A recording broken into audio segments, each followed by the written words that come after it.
Yeah, they said, hey, we want to fly you over. We'll pay for everything. We'll put you up in a nice hotel and pay for all your food and drive you around. And if you don't want the job, that's fine. And I thought, that seems great. My neck would be covered in bloody marks. I had marks down my face. I'd go to work, right? And people would be like, what are you doing? What's going on? Did you get in a fight? No, it's this thing I pay for. Welcome to Before We Get There, the podcast where we explore people's journeys, how they got to where they are, what keeps them pushing forward, and where they eventually want to get to. I'm your host, Nicholas Braman, and today I'm joined by Michael Thompson, a Canadian who's been living in Singapore for over 15 years. Michael's career includes working on games like FIFA and NHL for EA, Ghost Recon, and many more titles for Ubisoft. And currently, he is the course chair for the Department of Game Design at DigiPen Institute of Technology in Singapore. Michael is also a Brazilian Jiu-Jitsu black belt who has been training since the early 2000s. In this discussion, we talked about the gaming industry and misconceptions people have, what Jiu-Jitsu training was like in the early days, how to stay fit as you age, the growth of Jiu-Jitsu in Singapore, and much more. Enjoy the show. Thanks so much for joining me today. Yeah, I'm glad to be here. So actually, we haven't talked on this before, but I think we grew up very near each other. Yeah. You're from Vancouver, right? Yeah. Technically, Vancouver's like one of those places that people say they're from Vancouver, but it's like being from New York. Hardly anybody's actually from Vancouver. I guess Ryan Reynolds, he's the only guy. So then, how long have you been in Singapore? Right. So I've been in Singapore since 2009. I think I came over the end of 2009. And how did you end up here? Did you know much about Singapore before you got here? No. Nobody knows much about Singapore. So yeah, I was working for Electronic Arts, the video game company. And so I'd been working for them, I think, quite a few years at that point. I'd say 7 or 8 years. And I just wanted to change. Vancouver is a rainy city. It's like same as Seattle, right? So it's great for about 2 weeks in the summer. Amazing, right? That's when they take all the pictures. And then the rest of the time, it's mostly rainy. I think it was October, and I got this invite. Hey, we have a job opening for a lead UX UI designer. So that's my background in the gaming world. And yeah, they said, hey, we want to fly you over. We'll pay for everything. We'll put you up in a nice hotel and pay for all your food and drive you around. And if you don't want the job, that's fine. And I thought, that seems great. So I did that. And I thought this is a unique opportunity and I get some international experience. And yeah, I came over then for EA. Wow, that's cool. Had you ever been to Asia prior to that trip? No. I've been to California and I've been down to Seattle a bunch of times. So I have relatives scattered throughout Seattle, down in Olympia and in Vancouver, Washington. But that was about as far as it went. And that's a huge move for the first time. So you were by yourself? Or by myself. Yeah. Single guy coming to Singapore. And I have no idea what's going to go on. And just thought I'd take a shot, see how it goes. That's cool. And did you have any culture shock? How was the adjustment like? Yeah, definitely there's some culture shock. Obviously, Singapore is often called like a kind of link between sort of Western and Eastern. So it's not like you're moving to, I don't know, Northern Cambodia or something. Like it's not going to be like that. But definitely there's culture shock. And so actually my story of how I got here is a bit similar. I was actually living in Shanghai with my wife. We'd just gotten married. So I'd spent a total of 5 years off and on living in China. Right. And then she's the one who got the opportunity to come here. But same thing for me. I had no idea anything about Singapore. We'd visited KL the year before. And that was my first time in Malaysia, Singapore, Indonesia area. So we just took the leap and we've loved it ever since. Just like yourself, settled down here now and no plans to move back to the US. The first few years I thought that eventually we'd move back, but then the way things have been going in the US and how much we love it here, there's no reason to go back. That's it. I look at the weather and then I think about the chaos and I think, maybe I'll wait a little while. We can wait. It's fine. So going back to your career and working here, what got you over here in the first place? I think gaming sounds like a dream field for many people if you're somebody who likes to game. what are maybe some misconceptions that people have? There's definitely a lot, think, for sure, because I'm teaching now as well. So I see a lot of the people that come in that want to be in the games industry. I'd say the main misconception is that it maybe is something of a dream job, that all you do is play games all day and fool around and then maybe have Nerf gun fights or something. But it's a serious business. And it's no different really than the project management and development of any software. It's just tech and software.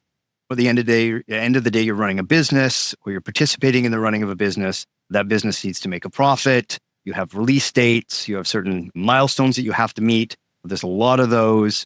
And so it's a serious business. The main thing maybe that separates it from a lot of sort of standard corporate environments is that you probably don't have to wear a suit. That's it. You can wear a t-shirt and jeans or whatever. I saw people come to work in pajamas. None of that matters, right? You just do the work and you'll be fine.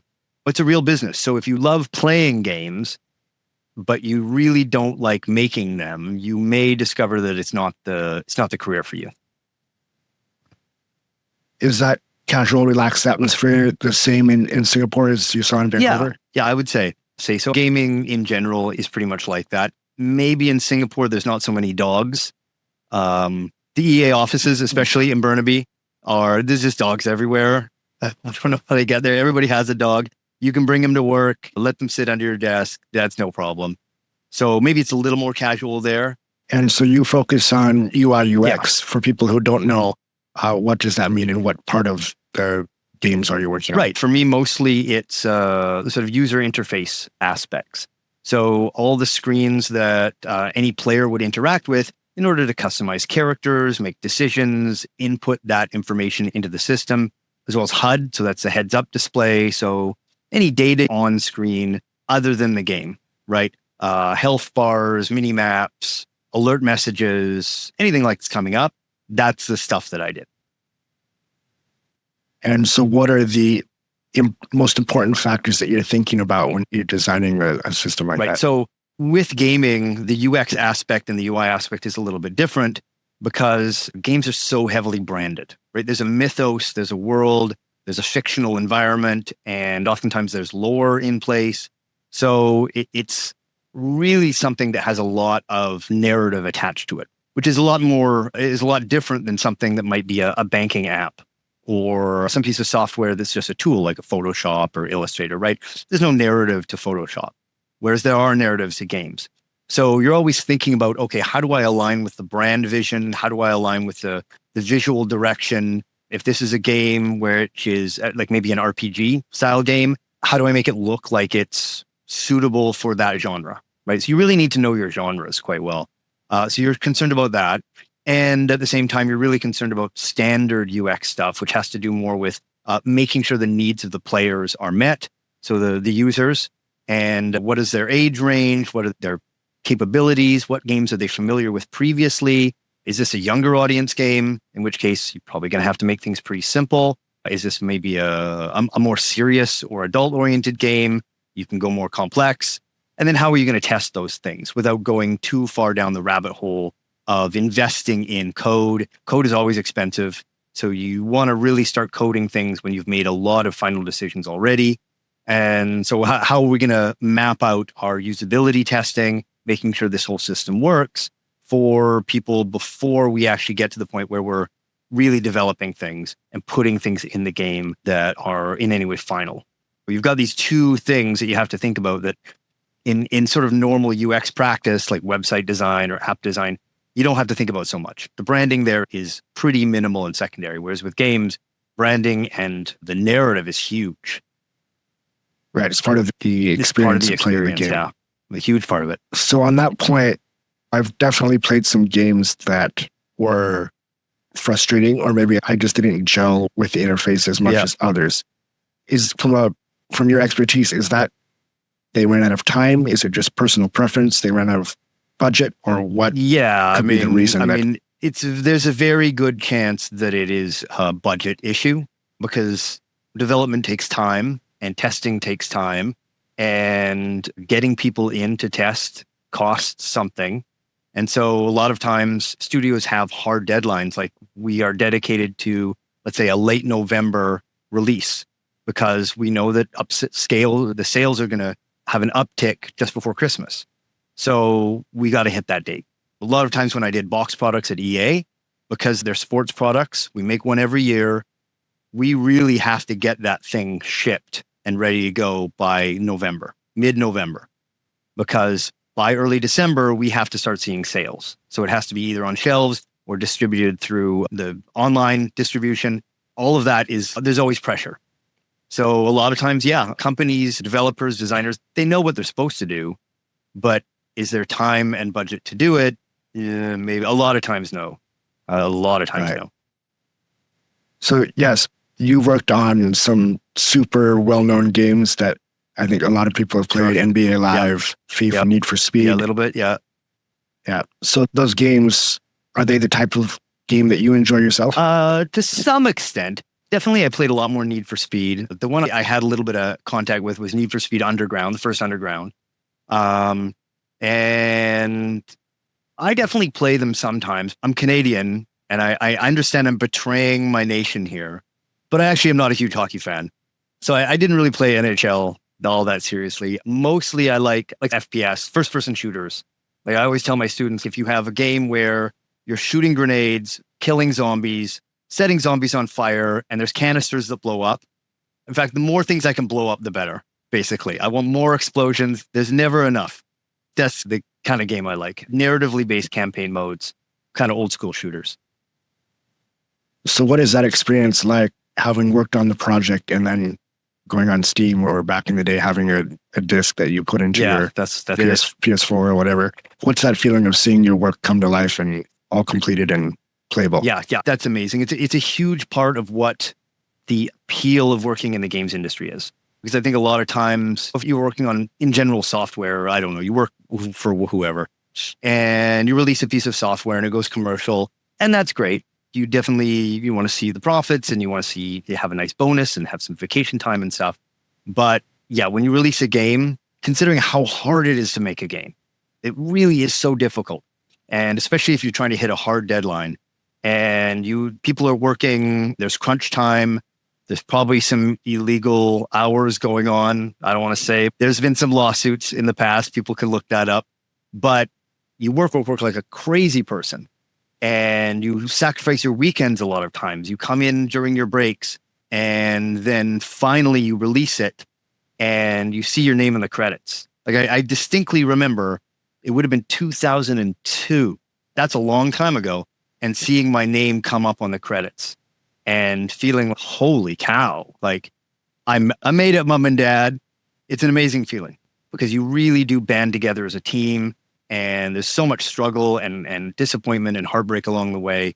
And then you release this game, and it's a really amazing feeling. It really is. So I don't know if they still have these, but I remember some of my favorite things to watch back a long time ago on DVDs is they used to have the director's commentary or the actor's commentary on some of the big films.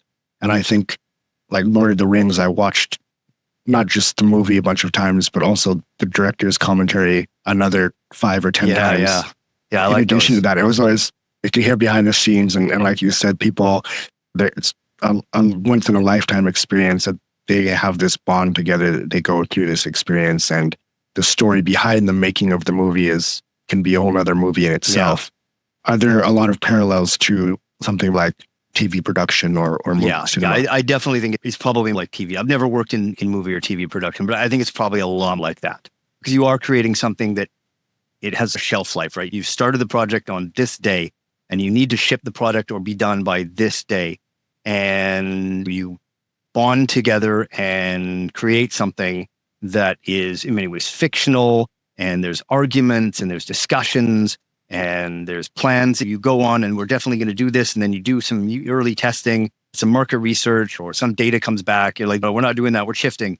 And so it's this big, crazy, creative endeavor that is a lot more than just solving technical and or user problems. There's something about it that is deeply creative. Right. And so when you release this thing, it is like you've become it's like a little battalion. It's almost like a military experience. We went through hell together, boys. And then you finally ship the thing. You're spent. right? You're like, wow, that was crazy what we did.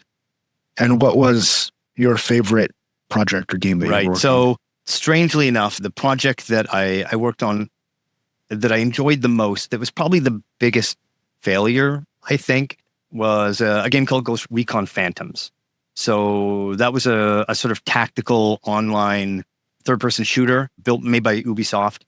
And I think what made it unique was that the team really bonded around playing the game. It was the first game that I'd ever worked on that I really loved to play.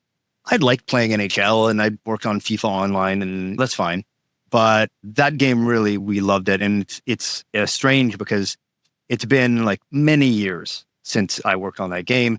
And most of the people that were the original dev team, I'm still Facebook friends with them. I'm friends on LinkedIn with them. If they need a job, I'll help them out. If I need a job, I know I can count on them. It's really like we made a family. And no matter how far we go in the world, some of them are in Sweden and Finland and Germany, and they're over in the US now. We honestly still have that bond that we work on this little side project together. And the fact that it didn't ever make money and eventually got canned is just, a bit disappointing. But at the end of the day, like, it was just such a great group of people to work with. Everybody was so committed. So that was definitely the most fun experience I've ever had developing a game. So what is that feeling like when you yourself love to play the game? You've been putting so much effort, so much work into making an amazing game, and the reception isn't as good as you would hoped it to be. Yeah, so it doesn't feel great, but you always have to take the audience feedback with a grain of salt. I remember reading reviews on Steam, and the people who are the most negative or the most toxic or just have the most complaints and gripes in any scenario, it isn't just true in games, it's every scenario is like this. The people that have the most complaints will speak up. And the people who actually are just having a great time tend to not speak up so much. So you just look at your numbers versus the number of negative people. And no, our total numbers are solid, even though there's this virulent group of people who maybe are being negative or whatever. I think in terms of the sales, it's a very hard thing. I think we had a vision of what you could do with a cooperative, very tactical shooter. So to get very sort of game genre, game industry-ish, it's really difficult. The truth is, it's really difficult to get human beings to cooperate most of the time in complex ways. You understand why the military does so much training on just getting people to follow instructions and cooperate. Because you'd think it's easy. Oh, you can get kids to cooperate. No, you can't. You can't get adults to cooperate, especially when you have a complex set of goals or the requirements of the task are multi-staged. It's going to be really hard to get people to cooperate in ways that support the goal and aren't just about them maybe one-upping each other. And so we built a game that required a great deal of very military-like cooperation. And it turned out that it was just too hard to get people to do it. It's interesting because now you have ultra-realistic military sims. I think Arma, Helmet Loose. Yeah, those kind. So do you think just the timing was wrong? Yeah, I think the timing is wrong. I think Ubisoft, it was an Ubisoft game. I think we weren't really sure, and the leadership wasn't really sure how to make this kind of game. Ubisoft is known for open world, narratively based campaigns, right? Not multiplayer, not co-op, not so much hardcore military sims. Even though this had a sci-fi angle, the tactics were very much based on real world military action. And there's just not a lot of experience there. It was a bit of an experiment. The game itself, it's strange enough, there's a Facebook group that I'm a part of that's all former current fans of the game who still, so these aren't devs, right? These aren't people who were involved in the development. They're just people who played it. This very small cohort of people that still love the game and still talk about it. I think of it almost like a cult classic for that particular genre. Not a lot of success, but there is this group of hardcore fans that still talk about how great it was. And that actually really makes me feel good about it. Yeah, that's super cool that this amount of time later, there's still people who are into it. Reminiscing about They're it. into it. So then a few years ago, you moved into teaching. Yeah. How did that come about? Right. So I think at that point I was at EA for around 10 years, and then I was at Ubisoft for another 6. And I was just burned out from the games industry. The truth is, it is a demanding industry. and the hours can be very long, especially during crunch time when you're about to release a game. So that can get very tough.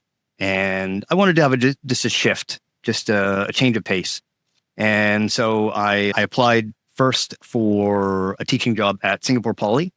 So I taught there for a year, and DigiPen, which is the company I work for now, which is a local, what we call overseas university, were very close to us. And I knew some people who were there, and there was a job opening up. I applied and fortunately was lucky enough to get it.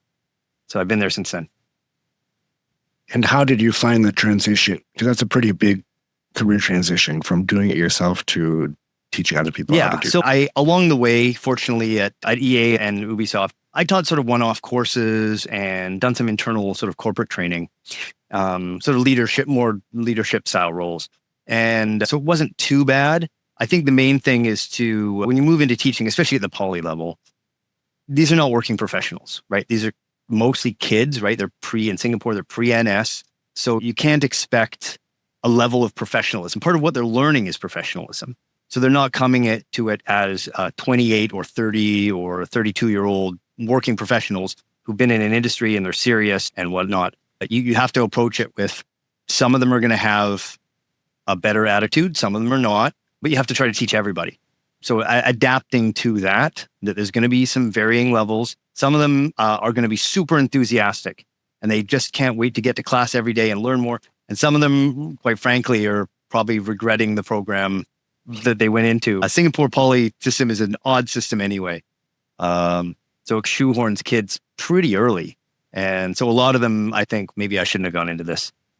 And what advice would you give somebody who hopes to get into the gaming industry? So I think that the main thing is figure out what you want to do in the industry. It's an industry, so there are many roles, not just game designer or not just programmer. A lot of times when I tell people, I was in the gaming industry and now I help teach game design, they say, were you an artist or a programmer? Like, no, I was actually neither of those things. I was something different. But there's project managers and producers. There's all sorts of different software engineers, many different types of software engineers. There's human resources people, there's marketing, so Marcom people, there's sales people, there's research people. There's so many different kinds of roles in the industry that figure out what you want to do, right? It doesn't mean that you have to be, I'm not very good at programming, so I can't be in the game industry. That's not true at all. So I would say, find out more about the gaming industry, how really diverse it is, and then start moving yourself towards that. Certainly in terms of game design, play and analyze games. Don't just play games. A lot of students come on board, even now at where I am now, and they apply because they love playing games, but they don't necessarily love analyzing and then creating their own games. That's a very different practice. And so for some of them, it's probably better they do something else and just keep their gaming as a hobby. Right? They will enjoy it more. Something I do tell students quite frequently is, look, I'm here to ruin games for you. Because after this, you will never look at games in a naive, this is for fun, I'm playing because it's cool, I like this character, he or she is awesome. You're never going to look at games like that ever again. Now you're going to look at it and you think, you know what, I think that animation timing was a little bit off. And actually the jump physics are clearly flawed. The controllers really need to be retuned. I don't think they did any user testing on this interface. It's complete mess. You're going to become an analyst and you're going to pick apart and critique everything because that's what you have to do as a designer. And you're never going to be able to enjoy a game ever again. Out of all those things, when you put them together, how do you feel about what makes a special game, like a game that just hits it on all fronts? For the dev team, the people who are actually designing and developing the game, at the end of the day, you do have to be a little bit cold about it, right? It's not really a baby, right? You do feel like, that's our baby. But at the end of the day, you're going to get some things accomplished that you really wanted to get accomplished and that are really going to work out. And there's going to be some decisions you had to make that you wish you didn't have to make them. And there's going to be some decisions you make that were probably not the best decision, right? And you just didn't have time to reanalyze, to think about it too much. By the end, we always imagine you're shoveling, right? You're just shoveling this thing. Is that a bug? Okay, yes, it is, but what's the priority? What's a P0 bug? No, not getting done, not getting fixed. Sorry. We have P5s. We have crash bugs we're dealing with. We have art not rendering properly. We have all sorts of crazy stuff going on. And so you have to focus on those. And then you just be proud of the things that you worked on that are good. And you try to learn from the things that were not so good and try to prevent them as much as you can in the future. And that's it. Right. You got to let go at the end of the day. Strangely enough, it's a lot like jiu-jitsu. Yeah, I was just thinking that as you were saying so it. Similar, so similar. Let's segue into that because Sure. that's how we met at a few open mats and some seminars around Singapore. And you're, of course, a Brazilian Jiu-Jitsu black belt. And So they tell me. been training. So they tell me. How long have you been training? Right. So I've been training since, I think, 2002. So I did stop for a couple of years. And so I won't count that, but it's over 20. I try not to think about it too much. I always think when I tell people like, oh yeah, over 20 years, they're probably like, man, this guy must be some deadly super ninja, like just the most amazing guy. And then actually I feel like I'm quite mediocre, to be honest, but No, you definitely feel like a super ninja when I rolled thank with you. That's my goal, a super ninja. And so that Brazilian Jiu-Jitsu has been getting, I think, a lot more popular in the past 10 years or so in Singapore. There's gyms all across Singapore now, all kinds of people training. But what was it like when you first started? Yeah, so because I started in 2002, and actually the first gym I started with was Carlson Gracie gym run by a guy named Marcus Soares in Vancouver, but they moved away really quickly. So I only got one class in there, but I absolutely got destroyed. Like I remember very distinctly the next day I couldn't walk. Thank God it was a Saturday, I think, or a Sunday. I literally couldn't walk down a set of stairs. I had to maneuver myself very slowly down. And so another gym opened up really close to me that was called Cocoon Athletics. And it was actually a JKD Jeet Kune Do school. And that's what I wanted to do. I wanted to do like street fighting and Muay Thai and that kind of stuff and striking. But as part of my membership, there was also jiu-jitsu. So I just started doing that to squeeze as much out of my limited funds at the time as possible. So yeah, just started training jiu-jitsu then. Was not very good. Absolutely hated it. Sucked for a long time.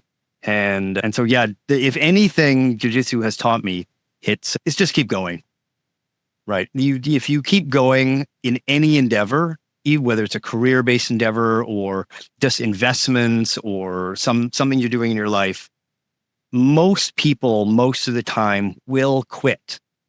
If that's not, you're going to be the successful people at the end. It's just that simple. Even if you're not the most brilliant or talented person at the beginning, you will definitely see people come in and man, they're just amazing. And you're like, why can't I be like that? Right? I go to class, I get my butt kicked, I go home. I come back to class the next day, I get my butt kicked, I go home. And that happens month after month, year after year. And you think, why am I even doing this? But very commonly, those very talented people have a few upsets along the way, right? They enter a competition and they don't do that well. Or they have a bad class. They can't stand it. Whereas if you just keep grinding away, you're like, I'm a loser, but I'm going to keep going. And I often think of it like climbing up a glacier coated in broken glass. I'm just going to keep going. Yeah, that's, I think, and not most people, but a lot of people feel like they suck at jiu-jitsu. I'm definitely one of them.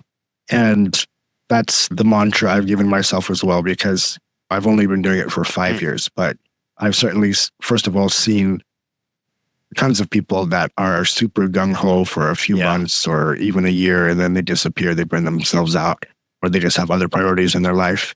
And then also other people that come in and look like they're naturals. Again, maybe behind the scene, they're watching instructionals for 8 hours a day or stuff that you don't know, but they certainly appear to be learning a lot quicker than I'm able to. Yeah. But again, it's just keeping going and not comparing yourself to others to make yourself get down, feel bad. So at that time, training in Canada, I'm guessing from what I know of the history of the sport, that it was a pretty niche activity. Yeah, so very few people even knew what it was. It was mostly security people, police, bouncers, MMA fighters, actual gangsters, and then a few weirdos like me that just showed up and started training. I had no idea how I got there. And the classes would be 5 or 6 people. They were definitely rough. I think at that time, in terms of the progression of jiu-jitsu out of Brazil, mostly out of Rio, it went out of Rio into Southern California, and then it drifted up the West Coast in NorCal, and then made it up into Pacific Northwest in Vancouver. And that's where it first branched out from that Brazil to California space. And so we were very much still connected to the idea that this is for MMA, this is for street fighting, and we just kicked the crap out of each other. There's no other way to say it. There was no sense of letting white belts work. Never heard of such a thing. The job of white belts was to get your ass kicked. That's it. And the test was, if you keep showing up, then we'll teach you something. But your main job here is just to be meat. You're just in a meat grinder, and you're going to have to figure out how to take it. And yeah, we had bloody ears and bloody noses. And I remember my neck would just be covered, especially gi, right? My neck would be covered in bloody marks. I had marks down my face. I'd go to work, right? And people would be like, what are you doing? What's going on? Did you get in a fight? No, it's this thing I pay for. Yeah, but I pay for it. Like, you got some weird hobbies, man. So it was very neat, definitely. And still very much connected to MMA and street fighting, street self-defense. So one of the things I've enjoyed most about jiu-jitsu is the community and the bond, again, that you have with people you train with. Was that part of it then, even though they were going hard on you and they weren't necessarily trying to let you work? Was there still that camaraderie after the roles were over? Or was it? Definitely. I think maybe even more, because it wasn't a family activity. There's no kids' classes. Nobody knew what a kids' class was. Classes were an hour and a half. I remember the transition when all of a sudden classes started being an hour. I was like, what's going on here? Classes were an hour and a half and more, right? Because people would just stay and roll or train techniques, talk about what had happened. And so it was much looser in terms of the scheduling. And definitely there was, I would say, more of a bond, because you felt like it's a little bit Fight Club-esque, but you felt like you were in a fight club because you had really like brawled. You'd just come and brawled with each other. And so you had this bond of the rare few crazy weirdos that are willing to put ourselves through this. And so was that part of the reason that you kept doing it, even though you were getting beat up and didn't feel like you were progressing? I don't know, for whatever reason, I was never into competitive sports. I suppose I'm average size in Asia, but I'm tiny in Canada. 173 centimeters. What is that? I'm like 5'6", 65 kg, right? And that's big. That's me eating a lot. Definitely sports, hockey and stuff was not an option, really. Having that experience, I was still very competitive. And so the idea of me not training while everybody else that was kicking my ass was getting better, it would eat me alive. So I'm like, don't want to go to class. I would have anxiety attacks. I would feel sick before class very frequently. I would think I'm going to throw up before class, but I couldn't not go because I was so irritated by the idea that people would be getting better and I would be at home not getting better. So that still, to be honest, motivates me sometimes. That guy gave me a lot of trouble last time and I think he's going to be at class. I better go. I think one of the things that's interesting about jiu-jitsu is that it is difficult to measure your progress because you're training it. Everybody else is basically advancing at the same time as you are. So I think it's quite common to give people advice. Hey, think about yourself when you first started, or a year ago, could you beat yourself from then? But over such a long period of time that you've been training, certainly now for me, even at this stage, which of course I have a young kid, work's been busy, so I'm not training as much as I did the first 2 or 3 years, but I don't see myself. I'm not able to measure the progress that I'm making. And so over an even longer time frame, how do you think about that at all? Or you just, I think so. Especially once you reach something of an advanced level, you can't necessarily come to class and have an instructor teach you something that you have never seen before. Right? It really very rarely happens. Every once in a while, there'll be a small detail added by an instructor. But in general, I'm probably going to go to an average jiu-jitsu class and they're going to show something that I have seen before 15 years ago and that I'm quite familiar with. So what you need to do is take ownership of your own learning and set yourself mini tasks. So that really sustains me a lot. I'll take a particular move, maybe it's a particular sweep, and I decide I'm going to learn this sweep. And I'll watch videos on it. I will visualize it in my mind, think about it. I'll imagine that I'm teaching it to somebody, even though nobody's there. I'm on the bus, and I must look out of my head sometimes because I'm literally doing it.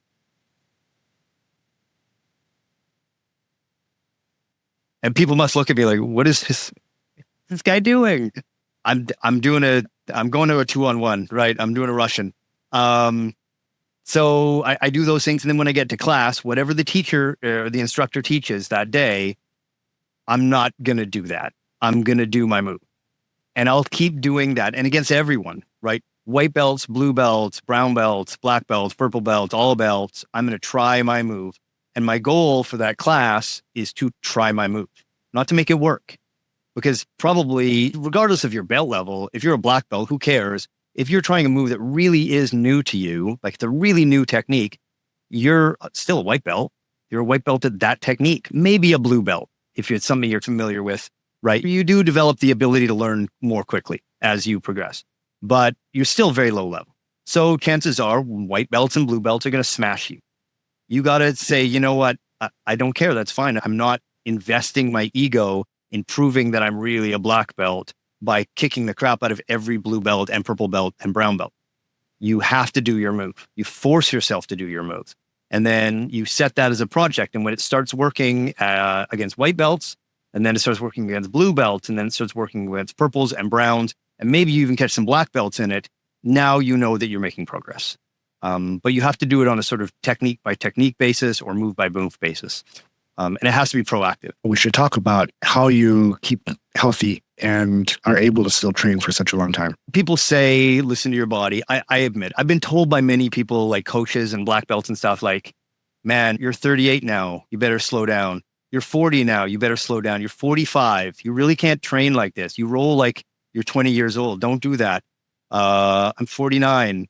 I still sometimes get told, like, man, you roll like you're 25. I never claimed to be intelligent. I never claimed to be a genius about this stuff. The truth is, yeah, you need to listen to your body, right? So I had a pretty hard training session yesterday, did a lot of stand-up rounds with some bigger guys, 100 kg plus guys. And so today I went to train at SG Grappling. And you know what? I let people pass my guard and I regarded. And I tell myself, you know what? Today I'm regarding. That's all I'm doing is I'm working on regarding. I'm going to let you all pass or almost pass. Then I'm going to work my way back to guard. And then I'm going to let you pass. Then I'm going to almost pass. Or I'm going to work on escapes today. I'm going to let people take cross side. And then I'm going to escape to my feet. And then I come back down again and I let you pass. And we just rinse and repeat. And that way I don't have this brawling, hard, intense session. Other people can go as hard as they want. It doesn't really matter. I make sure that I don't put in so much effort that I'm trashed. I am really careful about my diet. People are like, oh, you have a cheat day. No, you have a cheat meal, man. A cheat day, it's a cheat meal. And that seems to keep me going, right? So is that level of discipline something you've always had? No. Can you start I mean, it's definitely something I developed over time. But I find that if you make some concessions, once you get into eating a really clean diet based around larger goals, that's the main thing. You have to think about, okay, what do I really want here? Do I want to feel healthy? Do I want to have enough energy, but I don't want to feel sluggish? Do I want to go to jiu-jitsu and perform well and not be sucking wind half a round in? I want that, or do I value eating a Snickers on a Tuesday afternoon, right? Which do I find better? Some people want the Snickers. They want a donut and a beer, whatever it is they want. But at some point I decided as I was in my late 30s, you know what? I really like being able to physically perform pretty well at jiu-jitsu. And I was doing a lot of Muay Thai and stuff. That's, man, cardio intensive. I like going to class and performing well. I like rolling with people and not getting completely gassed. And so I like those things more than I like indulging in food all the time. So I just partition it. You just make decisions. And how have you seen the sport in Singapore grow since you've been here? Yeah. When I first came here, I came here probably about 3 months before Evolve opened. And this is Evolve by the one by Dobigot. the first gym, there was no jiu-jitsu in Singapore at this point, or very little. Maybe there have been like one small club somewhere. Maybe a Singapore BJJ maybe had been around. I'm not sure. But there were definitely no large gyms. And so I looked up online before I even got here. I was like, I got to find somewhere to train. And so I went to the Evolve location there, and they were just building it. They had the space, but they were just building it. I said, hey, like I'm a brown belt. I was a brown belt at the time. And so, yeah, the scene is really blown up. And like I said, it's followed the same pattern, I think, that BJJ has elsewhere. You have these much bigger and much more diverse group of people who are training. And it's not just a bunch of dudes who want to fight each other. There's families, there's family classes, a lot more girls involved, which is amazing. There's way more people who are, not necessarily competitors, never really want to compete, but they love learning, they love the culture, they love the fitness, they love the self-defense aspects. And so it provides a lot of value for them in their lives. And so jiu-jitsu as a way of improving your life is definitely something that wasn't as much emphasized when I started. It was mostly jiu-jitsu as a way of beating the crap out of somebody that wants to beat the crap out of you. That's what it was for. And so do you think that has been because of people like Jocko Willink and Joe Rogan who've been talking about BJJ, or do you think it's because people realize it could be a profitable business? All of the above. When I started, we were a Gracie Umeda school. We were under Megaton Diaz, those of you who know these guys. And so he was our main guy that would come up from California and teach us. And the instructor there was Tim Cheers. Tim Cheers, now a Gracie Baja black belt. Eventually we transitioned to Gracie Baja. And people have called Gracie Baja Starbucks of jiu-jitsu. They have this jiu-jitsu for everybody mentality. And I think they can be credited with actually doing a lot of positive things to grow the activity of jiu-jitsu. Let's not call it the sport of jiu-jitsu, because although they're certainly a big part of the competition scene, what they've really done is open up jiu-jitsu to be something that moms can do, right? Dads can do, kids can do, older people can do, and also 22-year-old hyperactive competitors that want to brawl every time can also do. So it's much more diverse. So I think we have to give Gracie Baja a lot of credit there for universalizing jiu-jitsu. And so in Singapore, the same thing has happened. It's gone from being a very niche thing where it was like some weird MMA fighter guys and to just wanted to fight with each other, to something that's really potentially a very healthy family activity, which now that I have kids, which honestly, when that sort of movement first started happening, I thought this is, what is it they call it? Nutella Jiu-Jitsu. This is not, no, you better have cauliflower ears your first month, okay? This is how it is. This is Jiu-Jitsu. It's not ballet. But now that I have kids and I see it's hard to keep kids in a sport, it's hard to keep busy working people in a sport, especially if you really believe that it's truly good for them. They're busy, they're stressed out. They don't want to come to class and feel like I often did, which is like, oh my God, I'm going to get elbowed in the face today, right? I'm going to come away with the big cuts on the inside of my mouth. I'm going to come away with tears in my ears. I'm definitely bleeding. 100% I'm going to bleed. They don't want to go to a class and have that. And yet they can also still really learn very effective jiu-jitsu and have a great time and get fit. I think that's a big improvement. I've seen that happen in Singapore as well. Yeah, I think it's an improvement as well. Thank you so much again for joining me. It was great to have you on. Anything else you'd like to share? Where can people find you? Right. Yeah. I'm on Instagram on my asana, which is a reference to, I also do yoga and I fall down a lot. So I do fall a lot. That's true of jiu-jitsu as well as yoga, I guess. And that's true of life as well. So yeah, I'm there and I train at FAMA, usually the old man BJJ, the old man no-gi classes. I mostly do no-gi these days. And I think it's easier on my joints. I'm fast, but I'm not strong. So no-gi is actually good for that. Just be faster. That's the secret for no-gi. Just be faster than everyone. And so I'm training at FAMA. And then of course I train at SG Grappling. So come on down. All right. Awesome. Thanks so much, Michael. Thanks. Have a great talking day. to you. Thank you for listening to Before We Get There with your host, Nicholas Braman. Please like and subscribe on YouTube and your favorite podcast platforms like Spotify and Apple Podcasts. You can also find us on Instagram, TikTok, and Facebook at Before We Get There Podcast. New episodes are released every Thursday morning. See you next time.